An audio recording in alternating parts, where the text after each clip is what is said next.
महाराष्ट्र नवनिर्माण सेनेचा आज गोरेगावमध्ये मेळावा होतो। या मेळाव्याला मनसे अध्यक्ष राज ठाकरे संबोधित करणार आहेत आणि राज ठाकरे यांच्या स्वागताचे बॅनर संपूर्ण बँड्रापासून ते गोरेगावपर्यंत लागलेले आहेत। मी सध्या अंधेरीचा उड्डाणपूल आहे या ठिकाणी आहे आणि आपण पाहू शकतो की राज ठाकरे यांच्या स्वागताचे बॅनर त्याचसोबतच महाराष्ट्र सैनिकांना आणि सर्व सामान्य नागरिकांना आव्हान करणारे बॅनर जे आहेत ते बॅनर या ठिकाणी लागल्याचं आपल्याला पाहायला मिळतंय। महाराष्ट्र नवनिर्माण सेना आपल्या महाराष्ट्रासाठी, आपल्या हक्कासाठी, आपल्या मराठीसाठी मनसेसोबत या असे बॅनर जे आहेत ते मनसेच्या वतीनं बँड्रापासून ते गोरेगावपर्यंत सर्वत्र लावल्याचं आपल्याला पाहायला मिळतंय।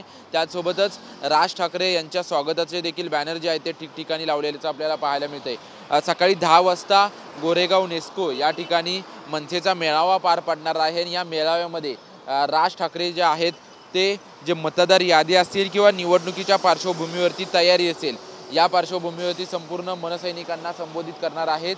मागच्या आठवड्यामध्ये आपण जर पाहायला गेलं तर राज ठाकरे विरोधकांच्या सोबत निवडणूक आयुक्त आणि अधिकारी यांच्या भेटीसाठी गेले होते आणि त्यांनी अनेक प्रश्न उपस्थित केले होते आणि त्याच पार्श्वभूमीवरती आता सर्व मनसैनिकांना देखील संबोधित करणार आहेत। परंतु त्या अगोदर आपण पाहतोय की मनसैनिकांच्या वतीनं आणि पदाधिकाऱ्यांच्या वतीनं राज ठाकरे यांच्या स्वागताचे बॅनर त्याचसोबतच मनसैनिकांना आणि पदाधिकाऱ्यांना आव्हान करणारे बॅनर जे आहेत ते ठिकठिकाणी लावल्याचं आपल्याला या ठिकाणी चित्र पाहायला मिळतंय।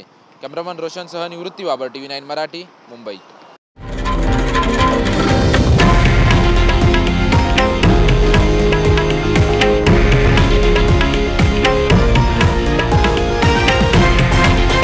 हे आहे देशातील नंबर 1 न्यूज नेटवर्क आणि आपण पाहत आहात TV9 मराठी, एकमेव।